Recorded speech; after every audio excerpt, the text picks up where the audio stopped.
Fala galera, beleza? Aqui é o Gustavo, espero que todos estejam bem. Vamos dar sequência à leitura do Evangelho de João aqui na Bíblia de Estudo Swindoll, na nova versão transformadora, se não me engano, capítulo 11. Exatamente. Então a gente tem o capítulo 11, notinha de rodapé. Esse Ovelhas Sinceras eu li ontem. Então tem uma nota aqui, outra aqui e um quadro grande aqui. Vamos tentar. E o capítulo 11 também não é pequeno. Vamos começar. Capítulo 11. A ressurreição de Lázaro. Um homem chamado Lázaro estava doente. Ele morava em Betânia com suas irmãs, Maria e Marta. Foi Maria, a irmã de Lázaro, que mais tarde derramou perfume caro nos pés do Senhor e os enxugou com os cabelos. As duas irmãs enviaram um recado a Jesus, dizendo: Senhor, seu amigo querido está muito doente. Quando Jesus ouviu isso, disse: A doença de Lázaro não acabará em morte. Ela aconteceu para a glória de Deus, para que o Filho de Deus receba a glória por meio dela. Jesus amava Marta, Maria e Lázaro. Ouvindo, portanto, que Lázaro estava doente, ficou mais 2 dias onde estava. Depois disse a seus discípulos: Vamos voltar para a Judeia.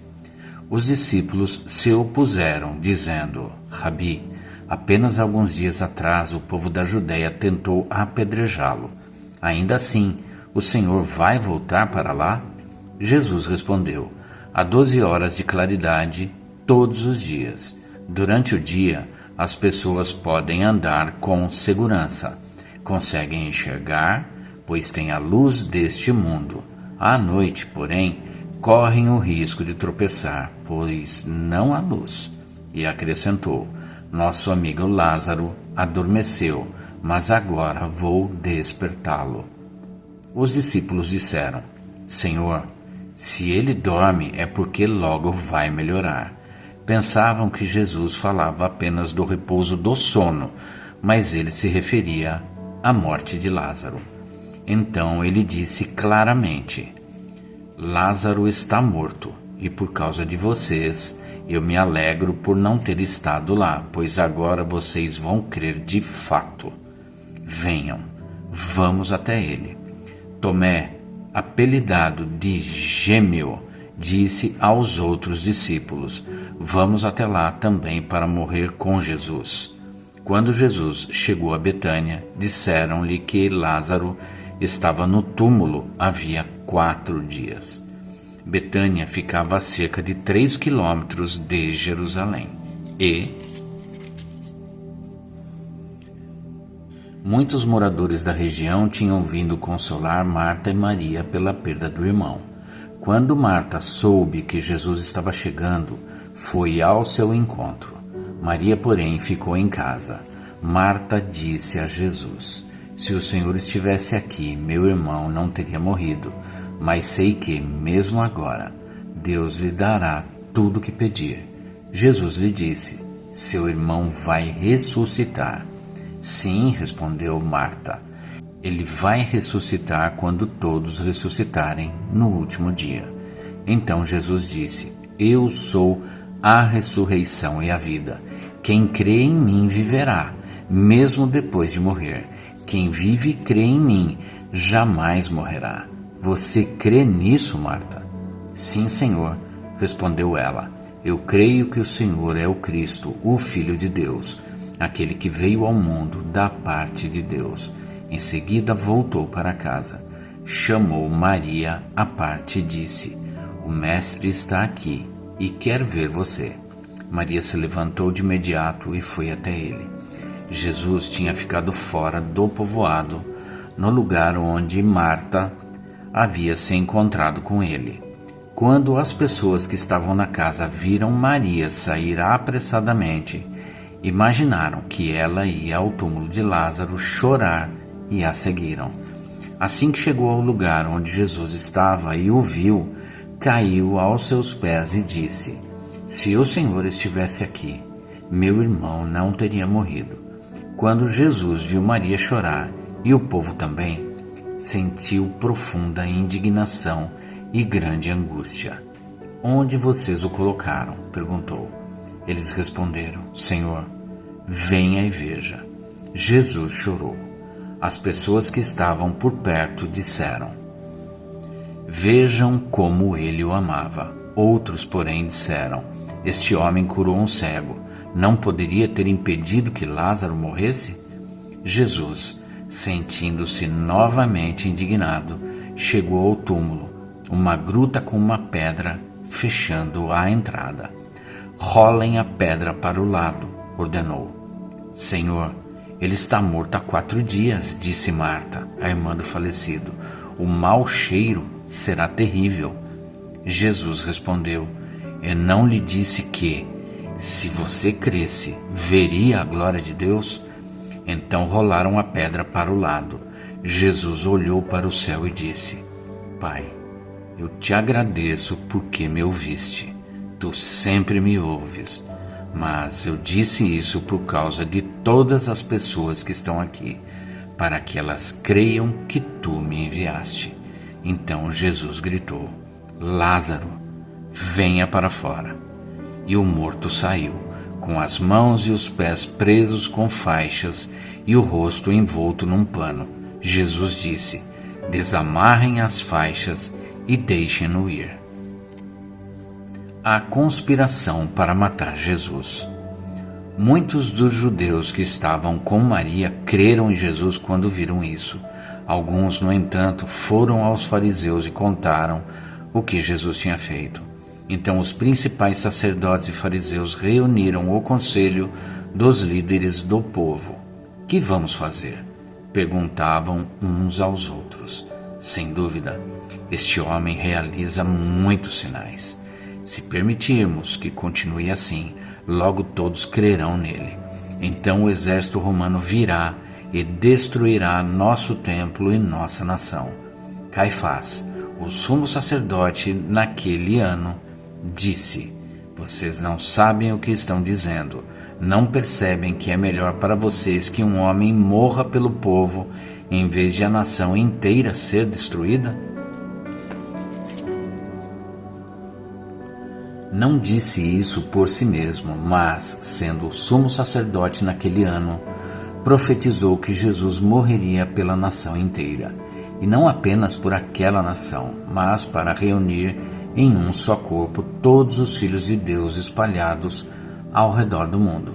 Daquele dia em diante, começaram a tramar a morte de Jesus.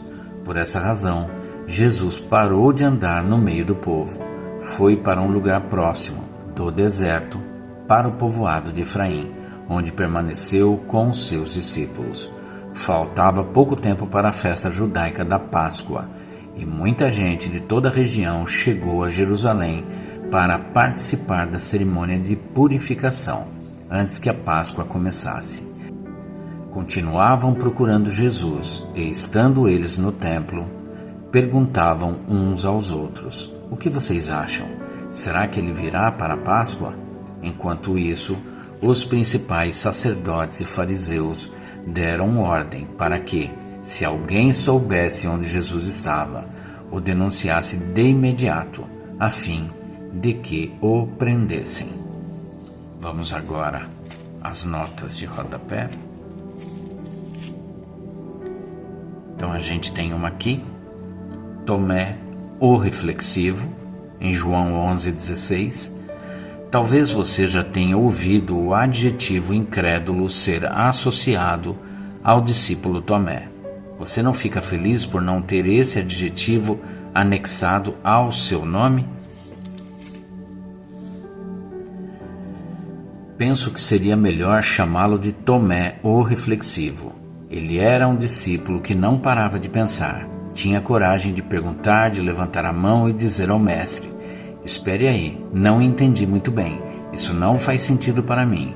Foi Tomé que entendeu o que a ida para Betânia, tão próxima de Jerusalém, poderia significar para todos eles. mas ele sabia que ainda assim era preciso seguir adiante.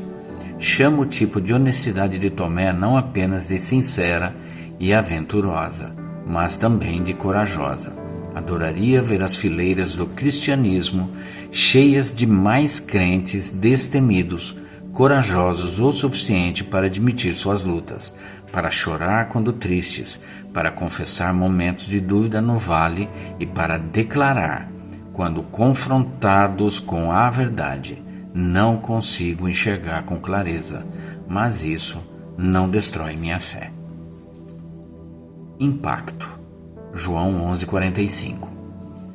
Pelo simples fato de viver, Lázaro tornou-se o motivo de o evangelho ser compartilhado. Ele era um milagre ambulante. Você não precisa ser fisicamente ressuscitado dos mortos para que sua vida cause impacto em favor de Jesus sobre aqueles com quem convive diariamente. Na verdade, estou convencido de que todo cristão pode, e frequentemente o faz, oferecer vislumbres de Deus para as pessoas à sua volta. Ficaríamos absolutamente espantados ao saber o impacto que nossa vida exerce sobre outros. Isso provavelmente seria um grande incentivo para nós. Talvez você sofra com a sensação de que Deus não está do seu lado ou que você não é parte importante do plano dele, mas somente na eternidade você saberá qual foi o verdadeiro impacto provocado por sua vida. E aqui, vamos ao quadro As Perspectivas Humana e Divina, João 11, 1-44. Senhor, seu amigo querido está muito doente, João 11:3. A condição de Lázaro não estava melhorando. Seria de esperar então, e certamente os discípulos esperavam, que Jesus fosse de imediato visitar seu amigo, mas ele não o fez. Ele e os discípulos se detiveram por mais 2 dias. Não demorou muito e Lázaro morreu, e tudo que restava a Maria e Marta era um cadáver. Jesus tinha deliberadamente postergado sua ida até a casa de seu amigo e, então, disse aos discípulos surpresos: Lázaro está morto. João 11:14. Os discípulos talvez tenham se perguntado: por que ir agora? Por que se preocupar? Devemos aprender desde o início da vida cristã que o Senhor nunca se atrasa, embora muitas vezes ele postergue sua ação. Há uma diferença. Estar atrasado significa que você deveria ter chegado antes a algum lugar. Mas quando você decide postergar, significa que planejou chegar mais tarde de propósito. Quando Jesus parecia estar dizendo não ao convite das irmãs, ele não estava atrasado, como elas pensavam. Ele propositadamente retardou sua chegada por uma razão. Ele tinha algo melhor em vista. Ora, é importante que nós, como filhos de Deus, tenhamos em mente que o Senhor dos céus, que também é nosso amoroso Pai Celestial, não realiza sua vontade de acordo com nosso calendário. Muitas vezes achamos que ele deveria fazer isso. Encontramos razões para pedir a Deus que venha em nosso auxílio dentro do determinado prazo e nos responda de maneira como lhe pedimos. Quando ele não age dessa forma, começamos a sentir desilusão e até agressiva amargura. Pensamos: Deus não me ouve, Deus não responde, Deus não se importa. Mas nenhuma dessas afirmações é verdadeira. A verdade é que o tempo de Deus não está em sintonia com o nosso tempo. Maria e Marta tiveram de aprender isso. Pode ser uma dura lição. Você pode manter uma de 2 possíveis perspectivas em cada momento consciente de sua vida. A perspectiva humana diz isto se seu irmão ficar gravemente doente. Senhor, meu irmão está doente. Quero que ele viva. Ele é jovem demais para morrer.